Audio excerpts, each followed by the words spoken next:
Saya langsung ke Bang Petrus, sebagai orang yang ingin membongkar ijazah Jokowi, apakah setelah melihat langsung menyatakan mundur, Bang?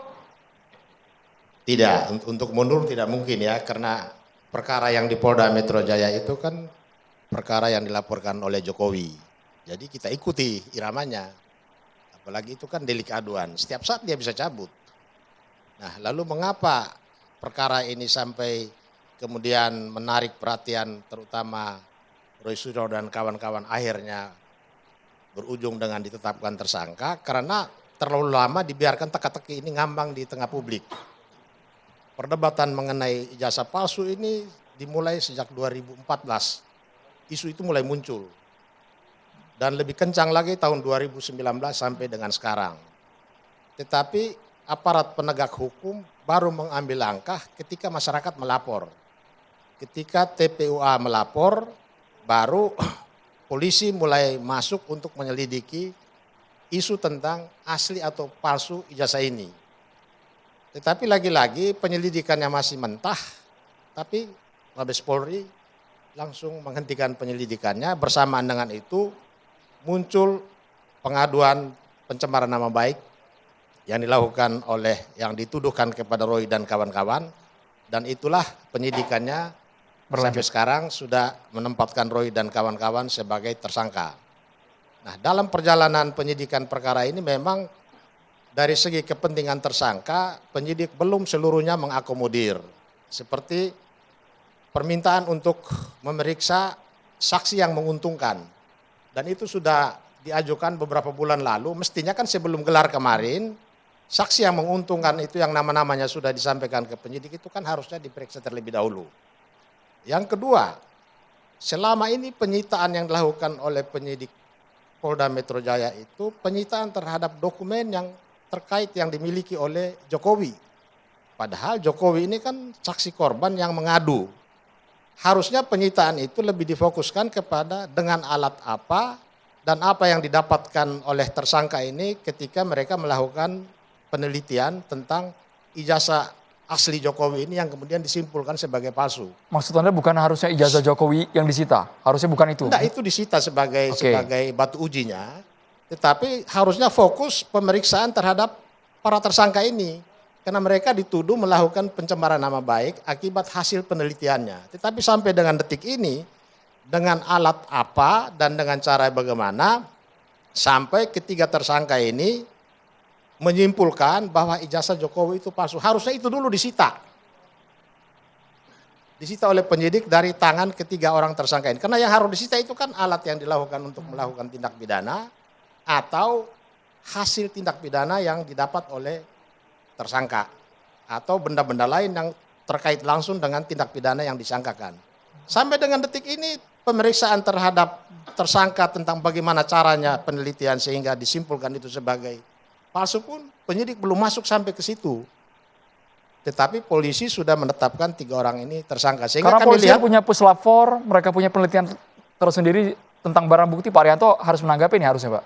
iya, jadi selama ini kan yang disita itu dari sisi apa yang dimiliki dan dikuasai oleh Jokowi. Sehingga timbul pertanyaan, kok sebagai pelapor barang-barang yang dia miliki, termasuk yang dimiliki oleh UGM, itu disita, apakah itu hasil kejahatan atau digunakan untuk melakukan kejahatan. Itu juga menjadi pertanyaan, padahal sebetulnya tidak terlalu banyak berhubungan juga dengan perkara pencemaran nama baik. Bayangkan 700 dokumen yang disita itu, 505 dokumen disita dari UGM. Entah 500 dokumen ini hubungannya apa dengan ijazah itu sampai sekarang juga tidak jelas. Itu juga kemarin itu kami harapkan penyidik menjelaskan dokumen-dokumen terkait apa saja yang disita dari UGM dan apa hubungannya dengan tuduhan pencemaran nama baik ini. Pengungkapan tentang pengklarifikasian terhadap hal-hal itu sama sekali tidak dilakukan oleh penyidik. Bahkan porsi penyidik untuk menjelaskan itu waktunya juga tidak terlalu banyak ya. Sangat sumir dia menjelaskan. Dan itu yang kita tidak dapatkan dalam dialog kemarin. Walaupun suasananya sangat bagus. Kita lihat sangat maju dan mereka cukup fair. Kami semua puas, walaupun di dalam dialog itu banyak hal yang harusnya kita dapatkan, justru kita tidak dapatkan. Satu-satunya yang didapatkan itu kepastian bahwa barang asli ada di tangan penyidik. Anda meyakini itu barang asli? Barang asli Ditunjukkan setelah Anda bahwa lihat? ijazah itu kami sita itu inilah. Bahwa nanti dia itu asli atau aspal, itu prosesnya nanti. Karena kami akan meminta kepada penyidik supaya antara saksi korbannya itu Jokowi dengan para tersangka ini diperiksa secara konfrontasi, dihadapkan secara langsung. Bang Petrus berarti masih ragu sampai sekarang akan barang yang ditunjukkan di Polda Metro Jaya kemarin saat gelar perkara. Oh iya, kita kan belum bisa memastikan yang asli itu apakah aspal atau memang itu sah atau tidak, kita belum bisa pastikan. Karena bahwa dinyatakan di situ ini loh ijazah yang kami sita. Nah, sedangkan untuk memastikan dia itu asli dan sah atau tidak itu sebetulnya tidak dalam perkara pencemaran nama baik ini. Dia harusnya diproses dalam perkara tersendiri, yaitu sebetulnya yang di Bareskrim. Tetapi kita sayangkan karena yang di Bareskrim itu dihentikan di tahap penyelidikan. Oke, saya boleh ke Prof. Ci dulu. Prof. Ci ingin bertanya langsung kepada Bang Petrus atau Pak Arianto, boleh? Baik, terima kasih. Ini menarik banget ya, masalah ijazah ini berlarut-larut dan bertahun-tahun. Kemarin saya mendengarkan bahwa ini adalah aslinya ada di Pak Jokowi.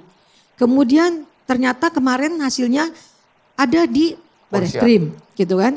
Nah, kalau misalnya ijazah itu memang ada di Polda, gitu loh. Kenapa enggak dari awal, gitu loh. Pihaknya Roy Suryo itu diberikan, ini loh aslinya, silakan periksa.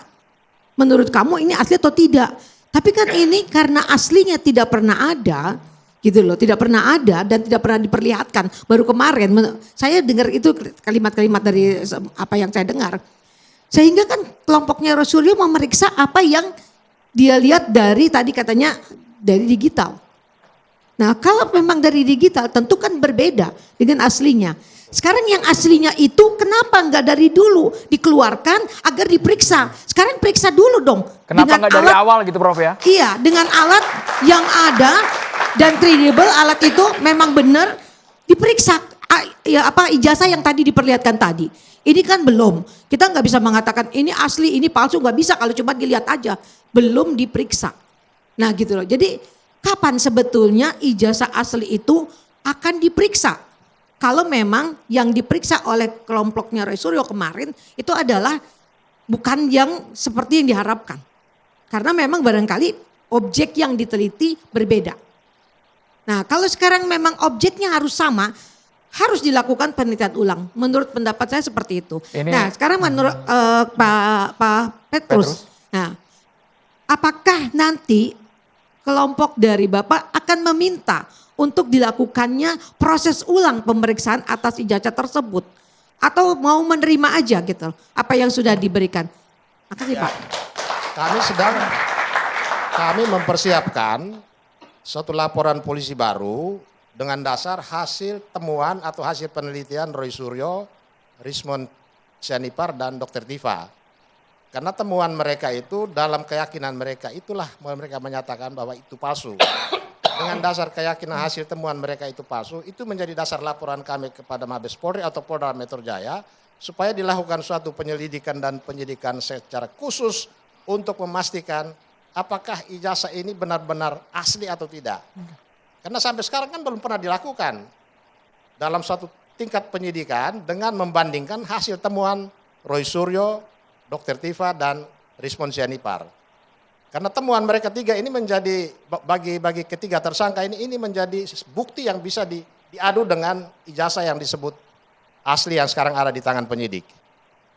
Jadi tidak bisa diproses dalam perkara pencemaran nama baik. Kita akan ajukan dalam perkara terpisah, bahkan dengan mengajukan perkara terpisah itu kita harapkan penyidikan pencemaran nama baik dihentikan dulu. Sampai memastikan bahwa ijazah ini asli dan sah atau tidak, baru proses penyidikan terhadap pencemaran nama baik bisa dilanjutkan. Kira-kira itu. Baik, Saya sependapat dengan Bapak. Jadi menurut saya gini loh, di pemikiran saya, bahwa ijazah itu tadi yang dikatakan, yang ditampilkan tadi itu berbeda dengan aslinya, berarti harus ada penelitian ulang terhadap yang aslinya. Seperti tadi yang dikatakan oleh Prof. Firmanto, ya, bahwa harus dilakukan penelitian ulang dengan instrumen yang sama gitu loh. Objeknya sama, objek kan yang berbeda tadi kan. Objek yang dimiliki oleh Resuryo berbeda dengan yang ditampilkan. Jadi sekarang periksalah gitu yang aslinya agar supaya itu bisa kita tahu. Dan kasus ini bisa kelar gitu loh. Jangan berpanjang-panjang terus. Ya, jadi bedanya dengan di Bareskrim, pada waktu penyelidikan dilakukan, memang pihak pelapor juga tidak punya bukti pembanding. Ini dia, yang saya ngomong. Sedangkan yang sekarang di Polda Metro Jaya pada saat penyidikan mulai dibuka, ketiga tersangka ini sudah punya hasil temuan yang mereka miliki. Dan itu yang harusnya diadu dengan ijazah palsu itu, yang sampai sekarang forum itu belum pernah dibuka oleh penyidik. Sehingga kemarin waktu gelar perkara pun kami usulkan, harus ada satu kesempatan di mana Pak Jokowi datang bawa ijazahnya sebagai saksi korban, tiga tersangka yang sekarang ini sebagai ahli yang menemukan itu, diadu dalam satu pemeriksaan secara konfrontasi. Dan itu diatur juga di dalam peraturan kepolisian yang nomor 6 tahun 2000. Itu yang belum terjadi ya? Ya, itu yang belum terjadi. Oke. Dan itu yang kita harapkan menjadi izin, Bang.